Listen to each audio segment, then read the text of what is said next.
నా హృదయపూర్వకమైన వందనాలు. దేవుని నామానికి స్తోత్రం కలుగును గాక. దూరాన సమీపాన మైక్ యంత్రం ద్వారా ఆలకిస్తున్న ప్రతి వారితో, లైవ్ ద్వారా వీక్షిస్తున్న ప్రతి వారితో నా దేవుడు మాట్లాడును గాక. ఆమేన్. ఈ ప్రసంగాన్ని మరలా వినాలి అని మీరు కనుక ఆశపడితే ఫేస్బుక్ ఉన్న వాళ్ళకి ఒక అవకాశం, బుజ్జి శ్యామ్ సామర్ల అని గనక ఫేస్బుక్లో టైప్ చేస్తే ఈ ప్రసంగం మరలా మీరు వినొచ్చు. లేకపోతే ఈరోజు ఉదయం నీడుబురలో జరిగిన ఆరాధన కూడా మీరు చూడవచ్చు. లేదు యూట్యూబ్లో మేము చూస్తామంటే పాస్టర్ శామ్యుయల్ సామర్ల అని కొడితే యూట్యూబ్లో వస్తుంది. ఆ ప్రసంగాన్ని కూడా మీరు మరలా వినొచ్చు, చూడొచ్చు. ఇది ఏదో మాకుందని చూపించుకునేదానికి కాదు, కానీ ఎలాగైనా దేవుని నామం మహిమపరచబడాలి, అనేకులకి స్వార్థ అందించబడాలనే ఒక గొప్ప ఉద్దేశంతో, ఒకవేళ మర్చిపోతే బాగున్నాయి అని సంబరపడిపోకుండా, ఒకవేళ మర్చిపోతే ఆ మాటలు మరలా వినేదానికి ఇలాంటి పని చేయుచున్నాం. కనుక ఈ విషయాన్ని గమనించి ఒకవేళ మీరు చూడాలనుకుంటే ఫేస్బుక్లోనైనా యూట్యూబ్లోనైనా మరలా మీకు ఈ ప్రసంగాలు ఉంటాయి. కనుక వాటిని వీక్షించండి. ప్రభు మిమ్మల్ని ఆశీర్వదించును గాక. ప్రకటన గ్రంథం 22వ అధ్యాయం బైబిల్లోంచి దేవుని వాక్యాన్ని విందాం. ప్రకటన గ్రంథం 22వ అధ్యాయం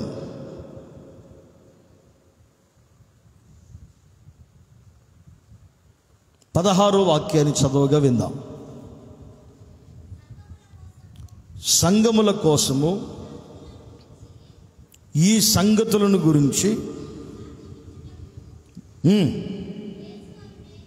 యేసు అను నేను నా దూతని పంపి ఉన్నాను. నేను దావీదు వేరు చిగురును సంతానమును. మరలా చదవమ్మా మాటలు.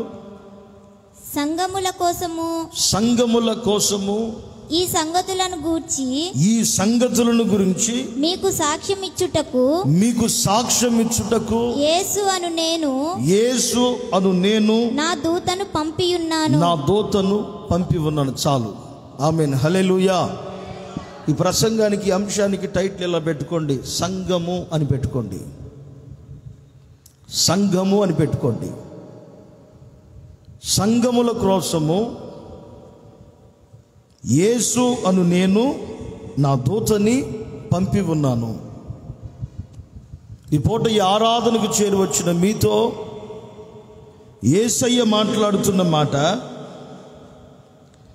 సంఘముల కోసము నేను నా దూతను, ఇగో ఈ సంగతులు మీకు సాక్షార్థమై ఉండేటట్లుగా యేసు అని నేను నా దూతని పంపి ఉన్నాను అని అంటున్నాడు.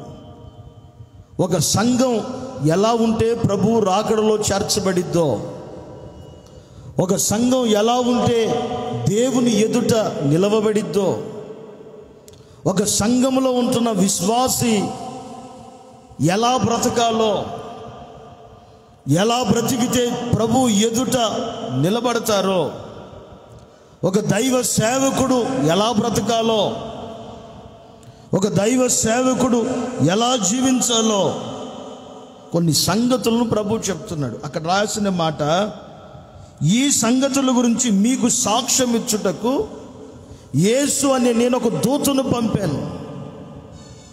ఈ మందిరంలోనికి దైవ సేవకుడిని ఎందుకు పంపి ఉన్నాడు ఆయన? దైవజనుణ్ణి లేకపోతే దైవ సేవకుణ్ణి ఎందుకు మన యొద్దకు పంపించుచున్నాడు?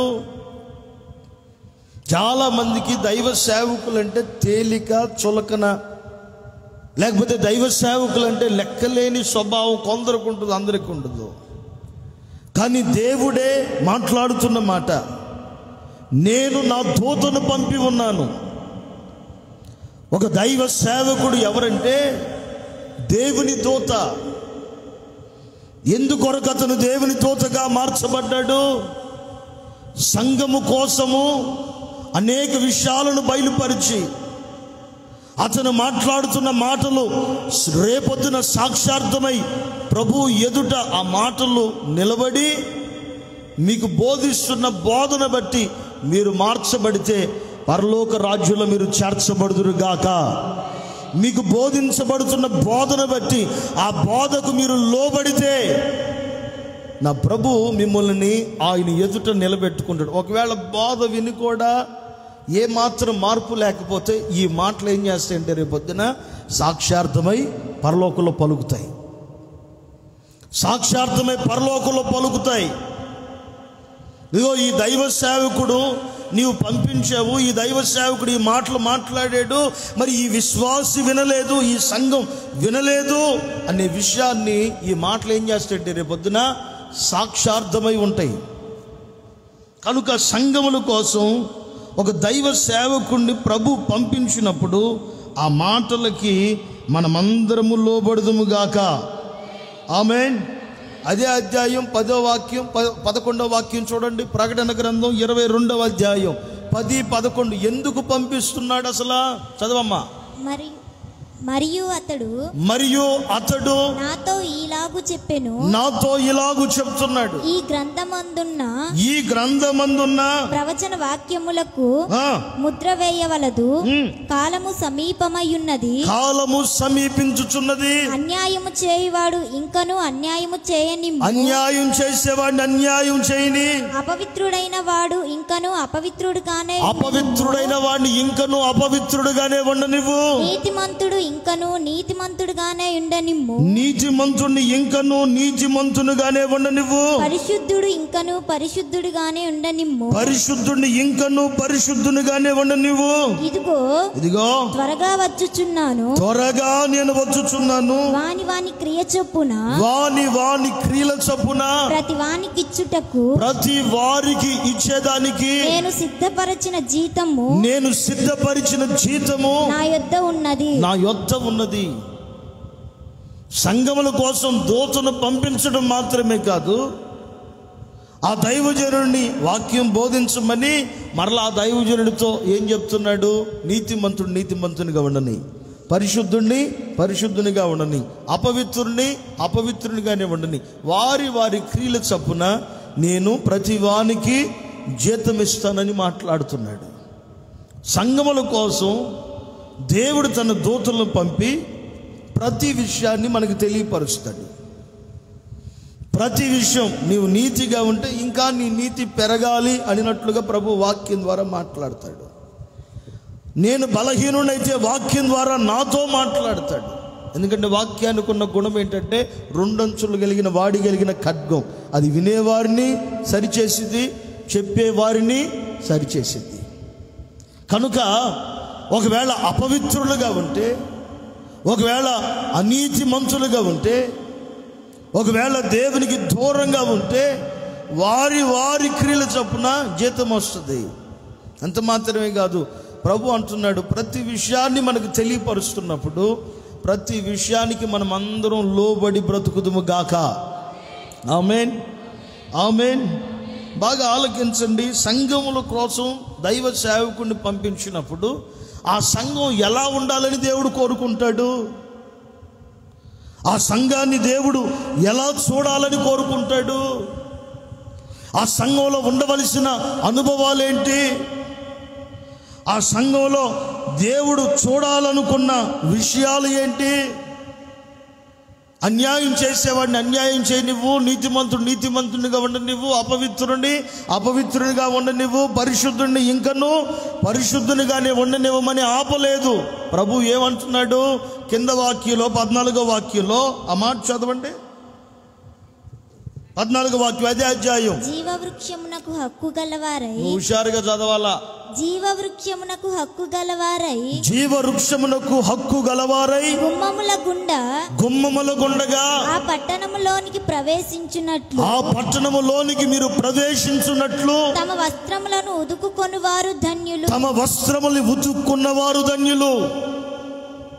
అన్యాయం చేసేవాడిని అన్యాయం చేయమని, నీతిమంతుణ్ణి నీతిమంతునిగానే ఉండనివ్వమని, అపవిత్రుణ్ణి అపవిత్రునిగానే ఉండనివ్వమని, పరిశుద్ధుణ్ణి ఇంకనూ పరిశుద్ధునిగా ఉండనివ్వమని దేవుడు ఆపకుండగా అపవిత్రత ఎందుకు వచ్చిందో, అన్యాయం ఎందుకు వచ్చిందో ఆ విషయాల్ని గ్రహించుకున్నట్లుగా మరలా కింద ఏం రాస్తున్నాడు? పరలోక రాజ్యానికి వెళ్ళాలి అంటే, దేవుని ఎదుట ఒక విశ్వాసి నిలబడాలి అంటే, దేవుని ఎదుట ఒక దైవ సేవకుడు నిలబడాలి అంటే ఆ వ్యక్తి గుమ్మముల గుండగా పట్టణానికి వెళ్ళాలి. గుమ్మముల గుండగా పట్టణానికి వెళ్ళాలి కనుక తమ తమ వస్త్రములను ఉతుక్కున్న వారు ధన్యులు. ఏదో మందిరానికి వచ్చాం, కూర్చున్నాం, వాక్యం విన్నాం, కానుకిచ్చాం, ఏదో 10 రూపాయలు దేవుడికి ఇచ్చాం అన్నట్లు ఎప్పుడు వెళ్ళిపోమాకండి. బాగా వినండి. దేవుని మందిరానికి వచ్చిన తర్వాత, దేవుని సన్నిధిలో కూర్చున్న తర్వాత ఎంతో ఖర్చు పెట్టుకుని ప్రయాసపడి దేవుని మందిరానికి వస్తున్నావు, మంచిదే. నీకున్న పనులు, వ్యాపారాలు, ఉద్యోగాలు, చేతి పనులన్నిటిని ప్రక్కన పడేసి దేవుని సన్నిధానానికి వస్తున్నారు, చాలా మంచిది. అయితే దేవుని మందిరానికి వస్తున్న మన జీవితాలలో ఎక్కడైనా అన్యాయం, మనల్ని ఎక్కడన్నా అన్యాయం ఆపేసిందేమో, ఎక్కడైనా అపవిత్రత దేవుని మందిరానికి రానివ్వకుండా ఒకవేళ మందిరానికి వచ్చిన అపవిత్రత మన లోపలికి వచ్చిందేమో, దేవుని మందిరానికి వస్తూ కూడా అన్యాయంగా మనం నడిపించబడుతున్నామేమో. ఒకవేళ నీతిగా ఉంటే ఇంకా నీతిగా ఉండమంటున్నాడు. ఒకవేళ పవిత్రులుగా ఉంటే, పరిశుద్ధులుగా ఉంటే ఇంకా పరిశుద్ధులుగా ఉండమంటున్నాడు. ఒకవేళ నీ ఆత్మీయ జీవితంలో నీకు తెలిసి, ఒకవేళ నా ఆత్మీయ జీవితంలో నాకు తెలిసి ఏదైనా ఒక బలహీనత మనల్ని ఆవరించి ఉంటే, లోక సంబంధమైన వ్యవహారం లేకపోతే ఇతరులకు అన్యాయం చేసిన గుణం మనలో ఏదైనా కనబడితే, అపవిత్రులుగా మార్చబడితే మనం చేయవలసిన పని ఏంటో తెలుసా? వస్త్రములను ఉతుక్కున్నట్లుగా మన హృదయాలన్నిటిని మనం ఉతుక్కుందుము గాక. వస్త్రాలు ఉతికినట్లుగా మన జీవితాలను మనం పరిశుద్ధపరుచుకుందుము గాక. మనల్ని మనం పవిత్రపరుచుకుందుము గాక.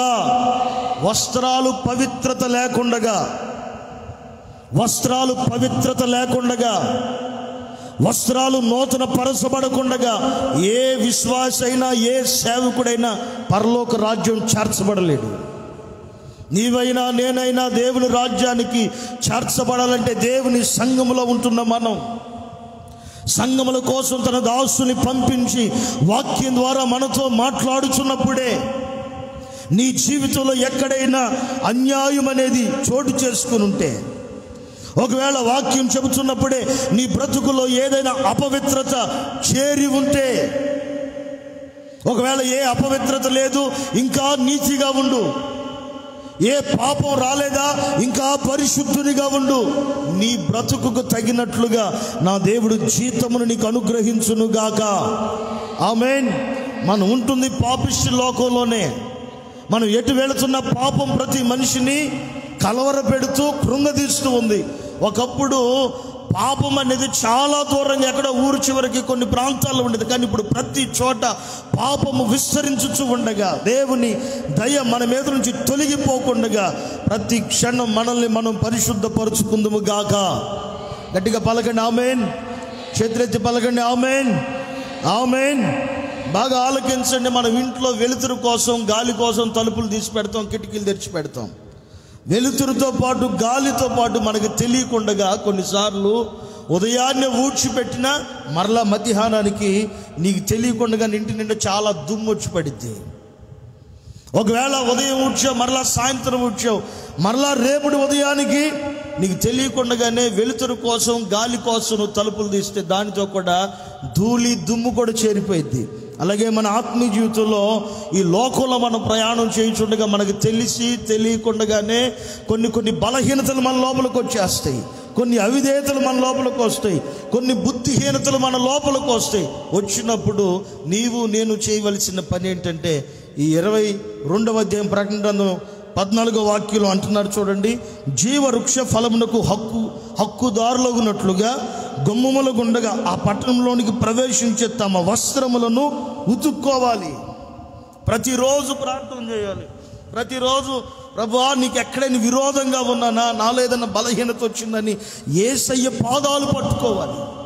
అలా గనక పట్టుకోకుండా ఏదో నామకార్థంగా వచ్చి ప్రార్థనలో కూర్చుని వాక్యం విని ఓ 10 రూపాయలు కానుకిచ్చిపోతున్నాం అనుకో, ఆ నామకార్థ భక్తి ఏం చేస్తుందంటే మకిలిలాగా పేరుకుపోయి, మలినంలాగా పేరుకుపోయి ఆ మలినం కాస్త నిన్ను అపవిత్రతలోనికి, అన్యాయంలోనికి నిన్ను ఈడ్చుకుని వెళ్ళిపోయి నీతిమంతునిగా పవిత్రునిగా నిన్ను ఉండనివ్వకుండా లోకంలోనికి ఈడ్చుకుని వెళ్తుంది కనుక ప్రతిరోజు ఉతికిన వస్త్రములు నీవు ఎలా అయితే వేసుకుంటున్నావో నీ ఆత్మీయ జీవితాన్ని కూడా ప్రతిరోజు పరిశుద్ధపరుచుకుంటూ నూతనపరుచుకుంటూ ప్రభు రాకడ కొరకు నీవు నేను మనము సిద్ధపరచబడదుము గాక.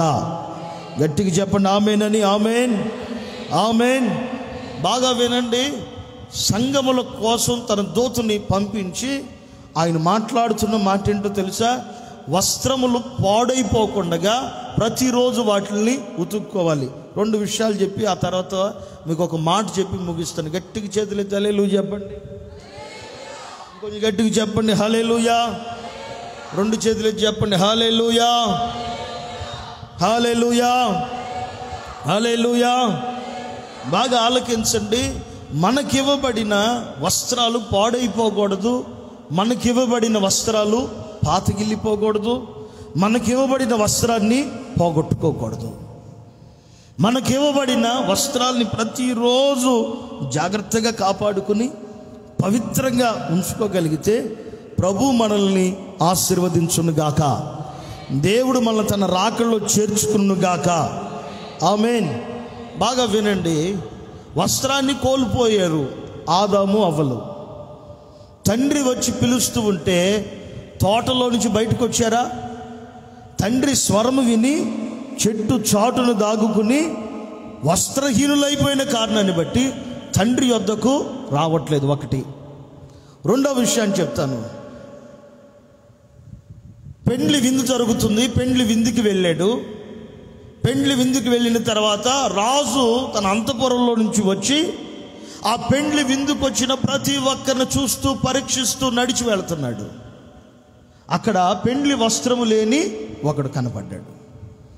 పెండ్లి వస్త్రము లేని ఒక వ్యక్తి కనపడితే దేవుడు ఏం చేశాడంటే, బాబు నువ్వు పెళ్లి వస్త్రం లేకుండా ఇక్కడికి ఎలా వచ్చావు అంటే ఏమీ మాట్లాడలా. అప్పుడు యేసయ్య చేసిన పని ఏంటంటే వాడు కాళ్ళు చేతులు కట్టేసి వెలిపటి చీకట్లో పడేయమని చెప్పాడు. బాగా వినండి. వస్త్రములు ఏ వ్యక్తి కాపాడుకుంటాడో, వస్త్రములు ఏ వ్యక్తి జాగ్రత్త పరుచుకుంటాడో ఆ వ్యక్తిని నా దేవుడు తన రాకడ కొరకు సిద్ధపరచునుగాక. సమయము సమీపించుచున్నది. దేవుని రాజ్యంలో మనలందరినీ ప్రభు చేర్చుకునుగాక. ఆమేన్. మరొక చోట మరొక వ్యక్తి ఉన్నాడు. వస్త్రం ఉంది కానీ వస్త్రం ఏమైపోయిందంటే మలినమైపోయింది. వస్త్రం ఉంది కానీ వస్త్రం పాతబడిపోయింది. జకర్యా గ్రంథంలో ఈ మాట ఉంటుంది. ఒకసారి ఆ 3 రెఫరెన్స్లు చూపిస్తాను చూడండి. మత్తయి ఆది కాండంలో ఆ మాట ఉంటుంది చూడండి ఒకసారి. ఎక్కడ మాట? ఎక్కడమ్మా? ఎక్కడంటే రెఫరెన్స్ చెప్పమ్మా. 3:9 అంట. ఒకసారి చూడండి.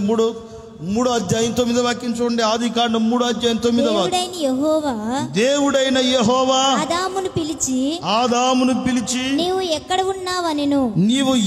ఉన్నావని అన్నాడు. అందుకతడు నేను తోటలో నీ స్వరము వినినప్పుడు దిగంబరిగా ఉంటిని గనుక భయపడి దాగుకున్నానని చెప్పాడు. మరి అంతకుముందు దిగంబరిగా ఉన్నాడని, అంతకుముందు కూడా దిగంబరిగానే ఉన్నాడు. కానీ అతనికి దేవుడు ఏమి ఇచ్చాడంటే మహిమా వస్త్రాలు ఇచ్చాడు. అంతకుముందు కూడా తనకి సిగ్గు ఎరగకుండగా ఏది తెలియకుండగా మహిమ కలిగిన వస్త్రం అతన్ని కాపాడుకుంటూ వచ్చింది. జకర్యా గ్రంథంలో కూడా ఒక మాట అంటే చూడండి. ఇక్కడ పోగొట్టుకున్న వ్యక్తి కనపడతాడు మనకి. జకర్యా గ్రంథం 3వ అధ్యాయం 1 నుంచి 3 వరకు చదవండి. మరియు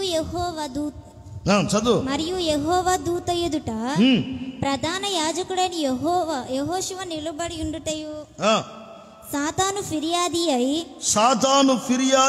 అతడి కుడి పార్శ్వమున నిలువబడుటయు అతడు నాకు కనపరచెను. సాతాను యెహోవా నిన్ను గద్దించును. బ్రేక్ లేయొద్దు, చదువు. సాతాను యెహోవా నిన్ను గద్దించును. యెరూషలేమును యెరూషలేముని ఆయన కోరుకున్న యెహోవా నిన్ను గద్దించును. ఇతడు అగ్నిలో నుండి తీసిన కొరవి వలెనే ఉన్నాడు కదా. ఇతడు అగ్నిలో నుంచి తీయబడిన కొరవి వలె ఉన్నాడు కదా అని యెహోవా దూత సాతానుతో అనెను. యెహోషువ మలిన వస్త్రములు ధరించిన వాడై, బాగా నోట్ చేయండి, యెహోషువ ఎలాంటి వస్త్రాలతో ఉన్నాడు? మలినమైన వస్త్రాలు ధరించుకున్నాడు. చాలమ్మా. ఒకటి ఆది కాండంలోనేమో వస్త్రాలను కోల్పోయాడు, ఇక్కడేమో వస్త్రాలు ఉన్నాయి కానీ ఆ వస్త్రాలు ఏమైపోయినాయి? మలినమైపోయాయి, పాడైపోయాయి, పాపంతో నింపబడిపోయాయి. మత్తయి సువార్తమానం 22వ అధ్యాయంలో మరొక మాట చూపిస్తాను చూడండి. మత్తయి సువార్తమానం 22వ అధ్యాయం 11వ వాక్యం నుంచి 13వ వాక్యం వరకు. రాజు కూర్చున్న వారిని చూడ లోపలికి వచ్చి, మత్తయి సువార్తమానం 22:11 నుంచి 13 వరకు చదువమ్మా. రాజు కూర్చున్న వారిని చూడ లోపలికి వచ్చి అక్కడ పెండ్లి వస్త్రము ధరించుకొనని ఒకని చూచి, స్నేహితుడా, పెండ్లి వస్త్రము లేక ఇక్కడికి ఎలాగు వచ్చిత్వని అడుగగా వాడు మౌని అయి ఉండెను. వాడు మౌని అయి ఉన్నాడు. అంతట రాజు వీని కాళ్ళు చేతులు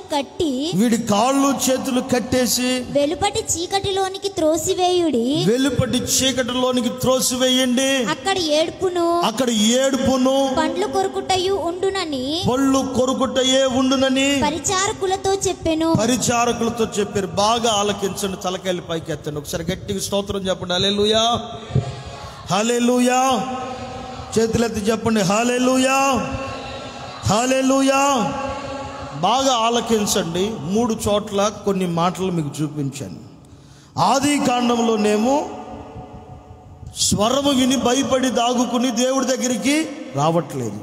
దేవుడు ఏం చేసేటప్పుడు అతను వస్త్రాలు కోల్పోయిన కారణాన్ని బట్టి ఇక ఏదైనా తోటలోనికి రానివ్వకుండా బయటికి నెట్టేసి ఖడ్గ జ్వాలలు అక్కడ కెరూబులను పెట్టినట్లు రాయబడి ఉంది, తన దూతలను పెట్టినట్లుగా. ఈ జకర్యా గ్రంథం దగ్గరికి వచ్చేపాటికి యెహోషువ చనిపోయాడు. అతని ఆత్మని పరలోకానికి తీసుకుని వెళ్ళేదానికి దేవుని దూతలు వచ్చి 2 చేతులు పట్టుకుని తన ఆత్మని తీసుకుని వెళ్తా ఉంటే సాతాను సమూహాలేమో కాళ్ళు పట్టుకుని కిందకు లాగుతున్న సందర్భం అది. సాతాను కిందకు లాగుతుంటే దేవదూతలు మాట్లాడుతున్నాడు, ఇతడు అగ్నిలో నుంచి తీయబడిన కొరవి, ఇతడు దేవుని సేవకుడు, ఇతడు మంచి ఆత్మీయుడని సాతాను గడికి దేవదూతలు సాక్ష్యం చెప్తుంటే సాతాను ఏం చెప్తున్నాడు? ఇతడు దేవుడు సేవకుడే కాదన్ను, ఇతడు మందిరానికి వచ్చిన వాడే కాదన్ను, దేవునితో ఉన్నవాడే కాదన్ను. కానీ ఇతడు ఇప్పుడు ఏమైపోయాడు? మలినమైపోయాడు, పాపంతో ఉన్నాడు, అపవిత్రతతో ఉన్నాడు. ఇతడు మలినమైపోయాడు కనుక ఇతడు పరలోకానికి వెళ్ళటానికి కుదరదు. మత్తయి సువార్తమాలలో చూపించిన అసలు వస్త్రమే లేదు, కానీ ఎక్కడున్నాడు? పెండ్లి విందులో, అనగా పరలోక రాజ్యానికి ప్రయాణమై వెళతామని దేవుని సంఘానికి వచ్చాడు. కానీ దేవుడు అంటున్న మాట, నీకు పెండ్లి వస్త్రం లేకుండా ఎలాగూ నువ్వు మందిరంలో ఉన్నావు? చూడండి, కొంతమంది ఎన్ని సంవత్సరాలైనా బాప్టిజం తీసుకోరు. సంవత్సరాల నుంచి దేవుని మందిరానికి వచ్చినా బాప్టిజం అంటే తీసుకోరు. కారణం ఏంటంటే ఇంకా వాళ్ళ లోపల ఏదో పాపం, అపవిత్రత ఏదో ఇంకా ఉన్న కారణాన్ని బట్టి, లోకాశలు ఏదో ఉన్న కారణాన్ని బట్టి బాప్టిజం అనుభవంలోనికి రారు. ఇంకా వెనకేస్తూనే ఉంటారు, తీసుకుందాంలే కాదు. ఏ సమయంలో ఏం జరిగిద్దో ఎవరికి తెలియదు. పడుకున్న వ్యక్తి మరలా లెగుస్తాడనే గ్యారెంటీ లేదు ఈ రోజుల్లో. మన ప్రాణాన్ని గురించి, మన జీవాన్ని గురించి ఇలా రాయబడి ఉంది, నీటి మీద బుడగ వంటిది మన ప్రాణం. ఇలా రాయబడి ఉంది, గడ్డి వంటిదని రాయబడి ఉంది.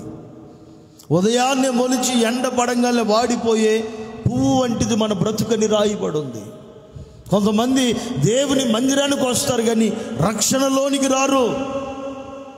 ఈ పూట నీవు రక్షణలోనికి రాగలిగితే, రక్షణ వస్త్రాన్ని నీవు ధరించగలిగితే, నా ప్రభు కృప నీ మీద నిలిచి ఉండును గాక, నా దేవుని కనికరం నీ మీద నిలిచి ఉండును గాక, నా దేవుని కృప నీ పిల్లల మీద నిలిచి ఉండును గాక, ఇదిగో నీ సంఘం మీద ప్రభు కృప నిలిచి ఉండును గాక. ఆమేన్, ఆమేన్. వస్త్రాన్ని ధరించుకోవాలి. ఒక చోట ఏమో పోగొట్టుకున్నాడు, ఒక చోట ఏమో మాలిన్యమైంది, ఒక చోట వస్త్రమే లేదు. దేవుడు ఏమంటున్నాడు? వీడి కాళ్ళు చేతులు కట్టి వెలుపటి చీకట్లో పడేయండి. అసలు దేవుడు మనకిస్తున్న వస్త్రాలు ఏంటి? మనం వేసుకున్న ఈ వస్త్రాలు కాదు, కానీ దేవుడు మనకి కనబడకుండా బాప్టిజం తీసుకున్న ప్రతి విశ్వాసకి, దేవుని సన్నిధికి సంఘానికి వస్తున్న ప్రతి విశ్వాసకి కొన్ని వస్త్రాలను ఇచ్చాడు. ఆ వస్త్రాలను ఎవరు ధరించుకుని ఉంటారో వారందరినీ ప్రభు కాపాడి తన రాకడ కొరకు సిద్ధపరచునుగాక. ఆమేన్. మొదటి విషయాన్ని చెప్తాను. ఆయన మనకి ఏ వస్త్రాలు ఇచ్చాడు? ఆయన మనకి ఏ వస్త్రాలను ఇచ్చిపెట్టున్నాడు? ఇప్పుడు పండగలు కదా, ఇక మిమ్మల్ని చూడాలా మరి. ఏ షాపులో చూసిన 1+2 అంటే 2+3 అంటే మీరే, అక్కడ మీరే, వేరే వాళ్ళు ఉండరు. ఒకవేళ ఇంకా తక్కువైతే ఒక లారీకి బట్టే కొంటారు. లారీకి బట్టే కొనటం మంచిదే, వాడటం కూడా మంచిదే. కానీ శారీరక సంబంధమైన వస్త్రాల కొరకు ఎలాగైతే పరుగులెడుతున్నావో, ఆత్మ సంబంధమైన వస్త్రాలు కూడా నీవు ధరించుకోగలిగితే నా ప్రభు వచ్చినప్పుడు నిన్ను తన రాకడలోనికి చేర్చుకును గాక. అయితే ప్రతిరోజు ఉతుక్కోవాలి మనకిచ్చిన వస్త్రాలను. నువ్వు మందిరానికి వస్తున్నావు కదా, నీకు తెలిసి తెలియక నీ లోపలికి ఏదో ఒక లోక సంబంధమైన ఆలోచనలు వస్తుంటాయి. అప్పుడు నువ్వు మనసారా నీ వస్త్రాన్ని ఉతుక్కొని నిన్ను నీవు కాపాడుకోవాలి. నువ్వు మందిరానికి వచ్చేటప్పుడు ఏదో ఒక పాపం నిన్ను ఆకర్షించుద్ది. అప్పుడు నువ్వు మనసారా ప్రభువా నన్ను సరి చేయండి, నన్ను పవిత్రపరచండి అని అనుకోవాలా. ఎవడు చేయట్లేదు, నేను చేస్తే ఏమైంది అని అనుకున్నావంటే నీ వస్త్రాలకి మలినం అంటుతుందని అర్థం. ఎవరు చేయట్లేదు, ఎవరు చూస్తున్నారు అని అనుకున్నావంటే నీ వస్త్రానికి మాలిన్యం అంటుతుందని అర్థం. కనుక సంఘముల కోసం దేవుడు తన దూతను పంపించి ఈ విషయాలన్నింటినీ మనకు చెప్పాలనుకుంటున్నాడు. సంఘానికి కావలసినది ఏంటి? ఒక విశ్వాసికి, ఒక సేవకునికి, ఒక ఆత్మీయునికి కావలసిన వస్త్రం ఏంటి? మొదటి మాట చెప్తాను. పేతురు రాసిన మొదటి పత్రిక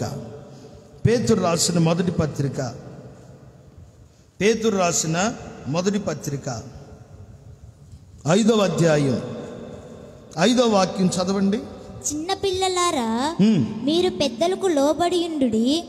మీరందరూ ఎదుటివాని ఎడల దీన మనస్సు అను వస్త్రము ధరించుకొని మిమ్మును అలంకరించుకొనుడి. మరలా చదవమ్మా.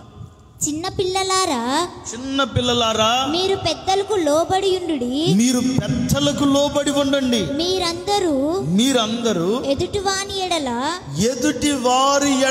దీన మనస్సు అను వస్త్రము ధరించుకొని, దీన మనస్సు అనే వస్త్రాన్ని ధరించుకుని మిమ్మును అలంకరించుకొనుడి. మిమ్మల్ని మీరు అలంకరించుకోండి.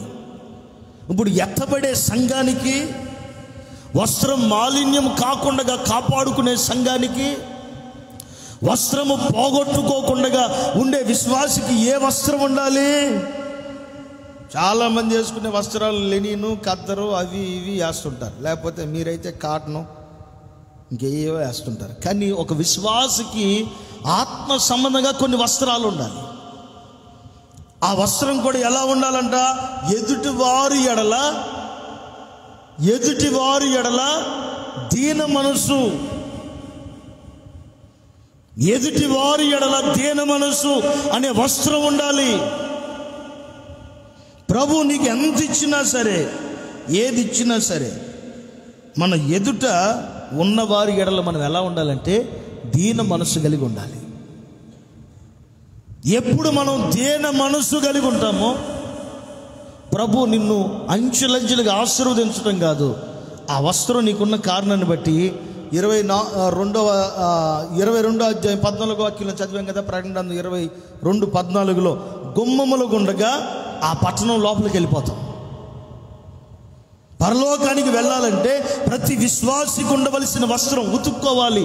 ఏంటది? దీన మనసు అనే వస్త్రం ఉండాలి.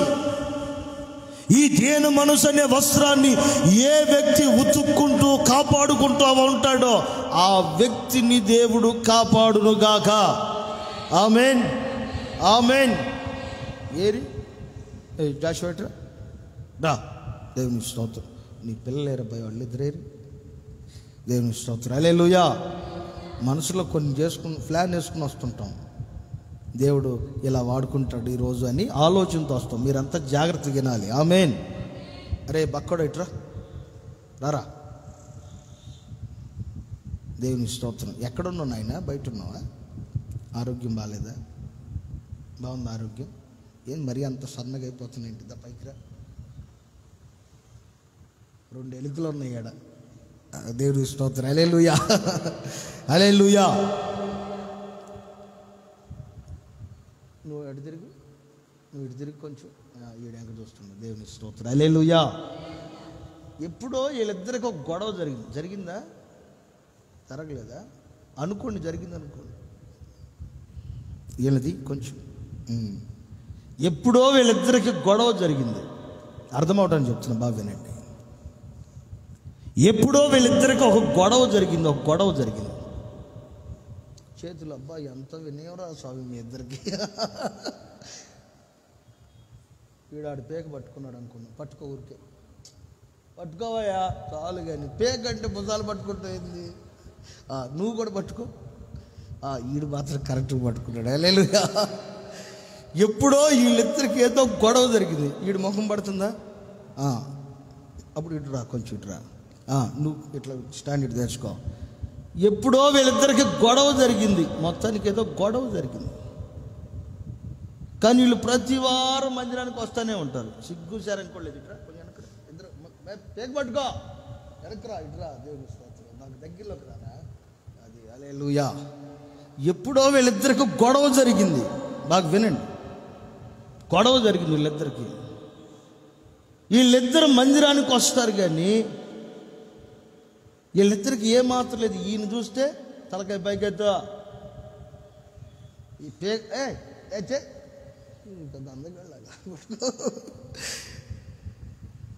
ఎందుకు పీకలు పట్టించేది తెలుసా?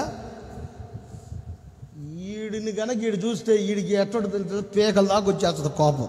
అంతేగా అంటారుగా, వాడి మీద నాకు పీకల దాకా వద్దురు అని అంటారు. ఈయన్ని చూడంగానే వీడికి పీకల దాకా కోపం ఉంది. కానీ ఆకాశంలో ఉన్న దేవుడు వీళ్ళిద్దరిని చూస్తున్నాడు. ఆకాశంలో ఉన్న దేవుడు వీళ్ళిద్దరిని చూస్తున్నాడు. ఇన్ని సంవత్సరాల నుంచి మందిరానికి వస్తున్నారు. గొడవలు ఎప్పుడూ అయిపోయాయి. ఇంకా గొడవల్ని మనసులోనే పెట్టుకుని ఇప్పుడు వీళ్ళిద్దరు వస్త్రాలకి, ఆత్మ సంబంధమైన వీళ్ళిద్దరు వస్త్రాలకి ఏమైపోతుందంటే మలినమైపోతుంది. వీడిని చూడంగానే వీడికి పీకలు దాకుంటుంది వాడిని. వీడిని చూడంగానే పీకలు దాకుంది వీడికి. వీళ్ళిద్దరూ ఒకే మందిరంలో ఉంటారు కానీ ఒకరికొకరు వందనాలు చెప్పుకుని సావరు. బాగా వినండి. ఒకరికి ఒకరు వందనాలు చెప్పుకోరు, ఒకరికి ఒకరు లోబడరు, ఒకరికొకరు గౌరవించుకోరు. ఎదుటి వారి ఎడల దీన మనసు అనేది లేదు వీళ్ళిద్దరికి. ఒకే మందిరంలో ఉంటారు కానీ దేవుని వాక్యం ఏమంటుంది? ఆ గుమ్మములో గుండగా పరలోకానికి వెళ్ళాలి అంటే ఎప్పుడో ఏదో జరిగింది. ఇప్పుడు ఏం చేయాలి? వదిలేసే. గొడవ 5 సంవత్సరం అయింది. వాడిని హత్తుకో, బాగా పట్టుకోరా. దేవుని స్తోత్రం. హల్లెలూయా. లేదా ఇలా లేదా? ఒకరిని ఒకరు హత్తుకుని పవిత్రమైన ముద్దు పెట్టుకోండి అని లేదా? ముద్దు పెట్టుకో. ఏం కాదు కానివయ్యా. అబ్బా దేవుని స్తోత్రం. హల్లెలూయా. మీకు చూపిస్తున్నాను నేను. అలాగని చెప్పి మళ్ళా పురుషులే. దేవుని స్తోత్రం. హల్లెలూయా. ఇలాగే ఉండాలి. ఏదో జరిగిన దాన్ని మనసులో పెట్టుకుంటే ఏమైపోయిందంటే నీకు ఇచ్చిన దేన మనసు అనే వస్త్రానికి మలినం అంటిపోయింది.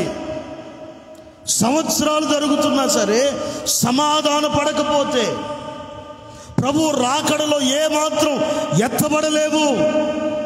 వాక్యం చెప్తున్న నేనైనా, వాక్యం వింటున్న మీరైనా, మీరు దేన మనసు అనే వస్త్రాన్ని ధరించుకోకపోతే, సమాధాన పడకపోతే ఏ మాత్రం పరలోక రాజ్యానికి చేర్చబడలేరు.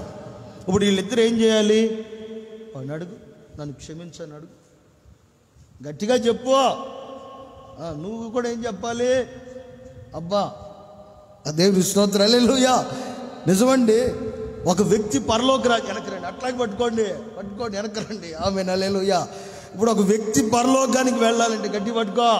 ఒక వ్యక్తి పరలోకానికి వెళ్ళాలి అంటే, వీళ్ళ మధ్యలోనికి సాతానుడు రాకుండా ఉండాలంటే, వీళ్ళ వస్త్రాలు పాడు కాకుండా ఉండాలంటే, వీళ్ళు ఎప్పుడో జరిగిపోయిన చెత్త లోపల పెట్టుకుని ఉంటే ఆ చెత్త పెరిగి కంపు కొట్టి కుళ్ళిపోయి పురుగులు చేరి దేవుని కృపలో నుంచి పక్క తీసుకెళ్ళిపోయింది.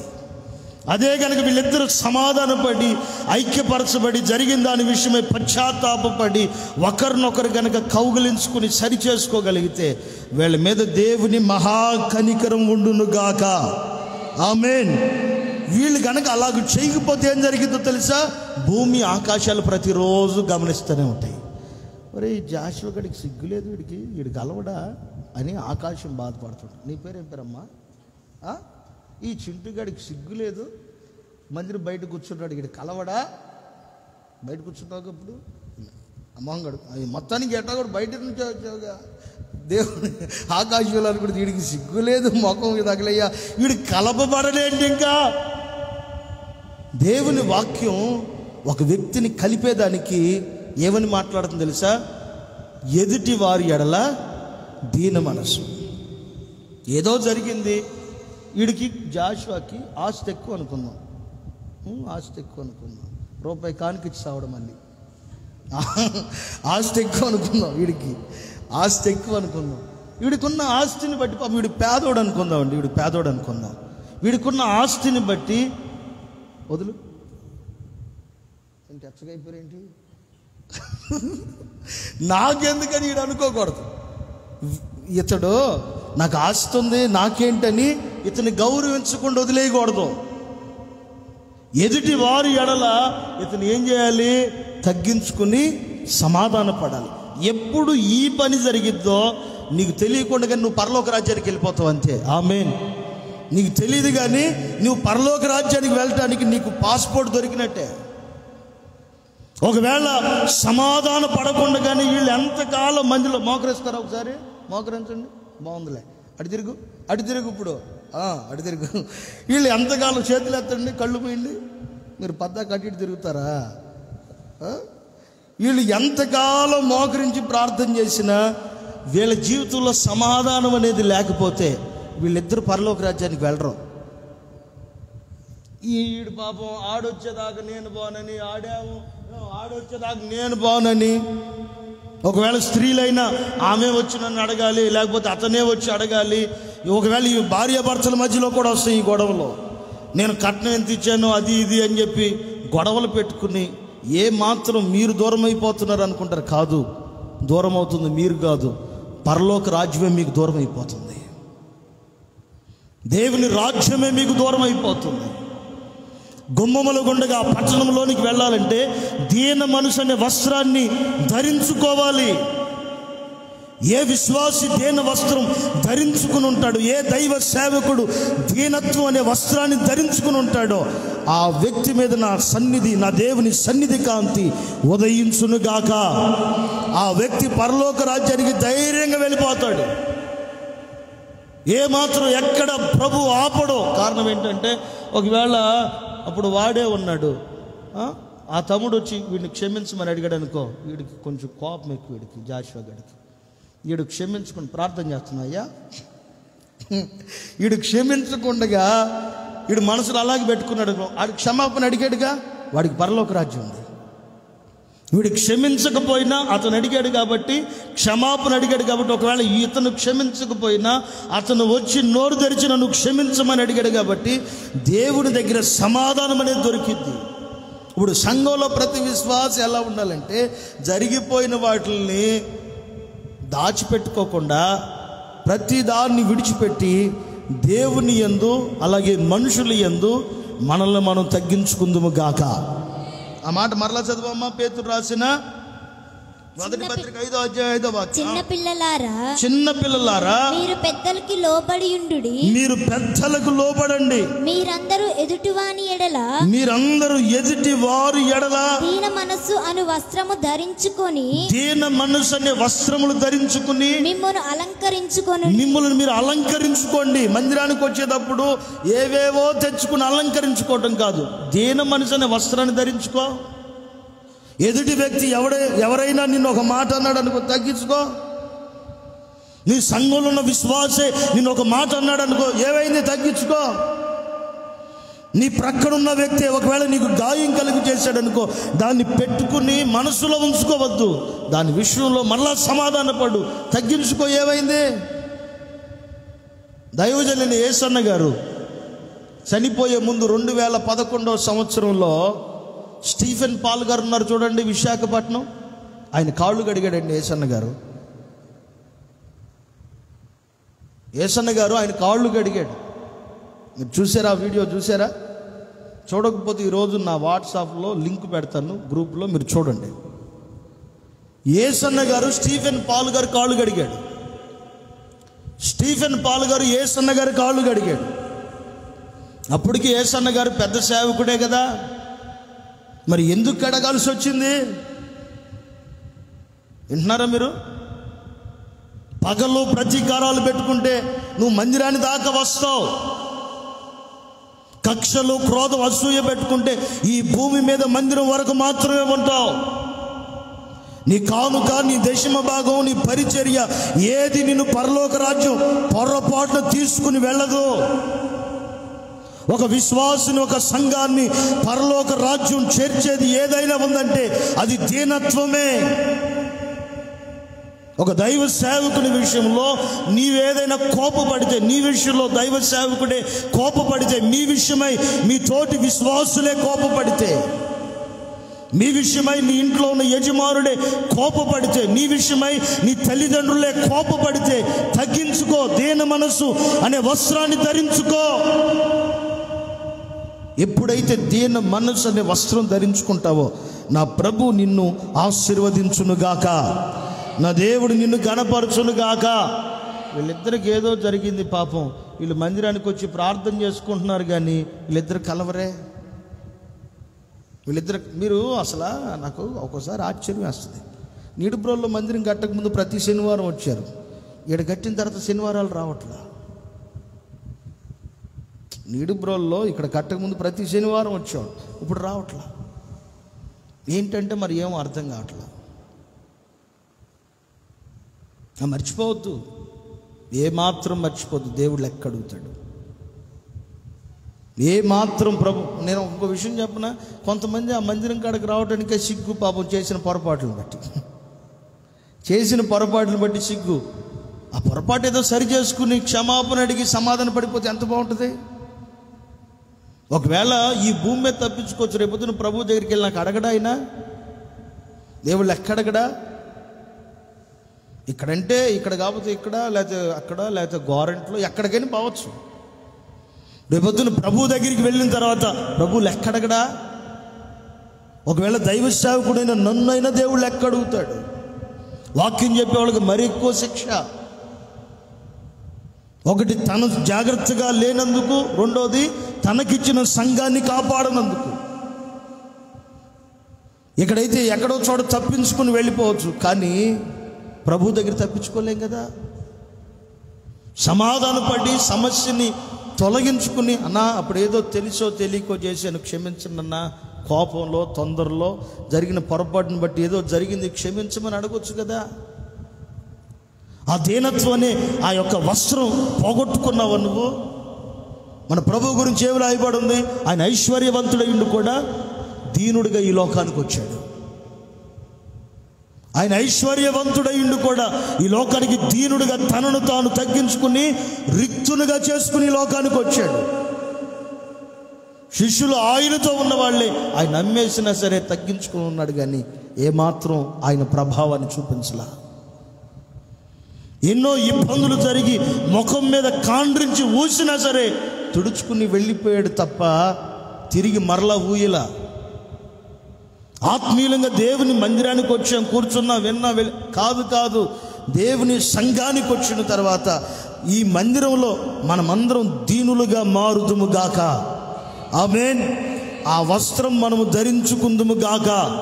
మొన్న ఒక ఆయన వాక్యం చెప్తా ఇలా అంటున్నాడు, నేను హోసన్నా మినిస్ట్రీలో ఉన్న వారు అందరికంటే ఎక్కువగా కష్టపడ్డా ఆనబెట్టి చెప్తున్నా అంటున్నాడు. ఎంత అవివేకం, ఎంత అవివేకం అండి. యేసన్న గారి కంటే ఎవడైనా కష్టపడినోడు ఉన్నాడు హోసన్న మినిస్ట్రీలో? మాట్లాడరండి మీరు. యేసన్న గారి కంటే కష్టపడినోడు ఎవడైనా ఉన్నాడా? ఇప్పుడు వరకు లేరు, రాబోయే తరంలో కూడా ఉండరు. ఎక్కడ ముంబై పాపం, ముంబై నుంచి రన్నింగ్ టీం వ్యాన్లో యేసన్న గారు ముందు కూర్చుని చనిపోయాడు వందనం అన్నని. ఆయనతో మాట్లాడుతూ కూర్చునేవాడు. స్వరూప్ అన్న, ఎబ్బన్న, ఫెడిపాలన్న, మెండ్లీ గారు, ఆ తర్వాత వెస్లన్న, వీళ్ళందరూ నిద్రపోతుంటే డ్రైవర్ పక్కన యేసన్న గారు కూర్చుని 2 చేతులెట్టు పెట్టుకుని కాళ్ళు జాపుకుని ముంబై నుంచి గుంటూరు శారదాకాళ్ళు వచ్చేంత వరకు స్తోత్రం చెప్తూనే ఉన్నాడు. ఆయనలా కష్టపడినాడు ఎవరైనా ఉన్నారా? ఒకడు పిచ్చోడు మొన్న ఈ మధ్య అన్నాడు, పిచ్చోడు, హోసన్నా మినిస్ట్రీలో నేను కష్టపడినంత ఎవరు కష్టపడలేదు. ఎంత వివేకం! ఆనబెట్టి చెప్తున్నాను. స్థాపించిన వాళ్ళు ఏమైపోయారు, కష్టపడిన వాళ్ళు ఏమైపోయారు. యేసన్న గారి పాపం అలా కూర్చుని వస్తే ఆయన కాళ్ళు లావుగా వాసిపోయాయి. పాపం నడవలేక పాపం కాళ్ళు బోధకాలు అయిపోయినట్టుగా అంత లావు ఉబ్బిపోయాయి పాపం యేసన్న గారికి. కానీ అంత కష్టపడిన వ్యక్తి కూడా యేసన్న గారి స్టేజీ మీదకి వచ్చి ఏమని చెప్పేవాడు గుర్తున్నాయి మీకు ఆ మాటలు? నాకు నేను చచ్చిపోయేదాకా కూడా గుర్తుంటాయి నాకు యేసన్న గారి మాటలు మాత్రం. నేను నెల్లూరు నడివీధుల్లో రక్తంగా తిరిగినోండి. నేను, మా నాన్న పేరు నరసింహులు, మా తాత పేరు పోతురాజు. ఆయన రక్తంగా తాగేవాడు, మేకపోతుల రక్తం తాగేవాడు. ఆయన చేసిన పాపిష్టి పనికి ఆ శాపం నాకు వచ్చింది. ఇప్పుడు నేను రక్తం కక్కుతున్నాను. నేను పందుల దగ్గర కూర్చుని ఇస్త్రాకుల్లో పడేసిన, చెత్తలో పడేసిన అన్నం తిన్నాను అంటే ఇప్పుడు ఆయనకు ఒక స్థితి వచ్చినా కూడా ఎందుకు చెప్తున్నాడు? తన దీన వస్త్రాన్ని పోగొట్టుకోలా. తన యొక్క దీనత్వాన్ని ఎక్కడ తనకు వచ్చిన హోదాని బట్టి, ఆస్తిని బట్టి, దేవుడిచ్చిన స్థాయిని బట్టి ఎక్కడ పోగొట్టుకోలా. కానీ కొంతమంది హోసన్నా మినిస్ట్రీలో నేను కష్టపడినంత ఎవరు కష్టపడలేదో ఆనబెట్టి చెప్తున్నా. పిచ్చోళ్ళు కాకపోతే యేసన్న గారు కష్టపడ్డారు. ఆయన తర్వాత దేవదాస్ గారు కష్టపడ్డారు, కృపాదానం గారు కష్టపడ్డారు, నెహెమ్యా గారు కష్టపడ్డారు, జాను గారు కష్టపడ్డారు. ఆయన తర్వాత మోషే పాష గారు కష్టపడ్డారు, వేరంకిలాకు మోజేసాయి గారు కష్టపడ్డారు, సికింద్రాబాద్లో ఉన్న డేవిడ్ రాజు గారు కష్టపడ్డారు. ఎంతోమంది పరిశుద్ధులు ఉన్నారు. ఎంతోమంది భక్తులు కష్టపడితేనే ఈరోజు ఈ సంస్థ ఇలా నిలబడింది. నువ్వు ఎంతైనా ఇవ్వు, దేవునికి ఎంతైనా ఇవ్వు. నేను ఇంత ఇచ్చా అంత ఇచ్చా అని ఎక్కడ నీ బడాయిని ప్రదర్శించినవి మాకు. నువ్వెంత ఇచ్చినా సరే నువ్వు మరుగైపోతే నా ప్రభు అనేకుల ముందు నిన్ను ఘనపరచునుగాక, నిన్ను ఆశీర్వదించునుగాక, నిన్ను ఘనపరచునుగాక. ఆమేన్. ఎంత దూరం పాపం, అంత దూరం నుంచి వస్తానే ఉన్నాడు. యేసన్న గారికి పాపం 2 కిడ్నీలు పాడైపోయి బాత్రూంలో జారిపోయి పాపం కాలు ఇరిగిపోతే కూడా, శారదా కాలంలో పాపం యేసన్న గారు బాత్రూంలో జారిపోయి కాలు ఇరిగిపోయి ఈ తొంటిలో ఇరిగిపోయింది. ఎరగటం కూడా మామూలుగా ఎరగల, తొంటిలో ఇరిగిపోయింది. తొంటిలో ఇరిగిపోతే పాపం ఇరిగిపోయిన కాలుతో అట్లాగే ఈ కాలును లాక్కుంటా వచ్చి డోర్ తీసి రాజమండ్రి ఆరాధనకు వెళ్ళాడండి యేసన్న గారు.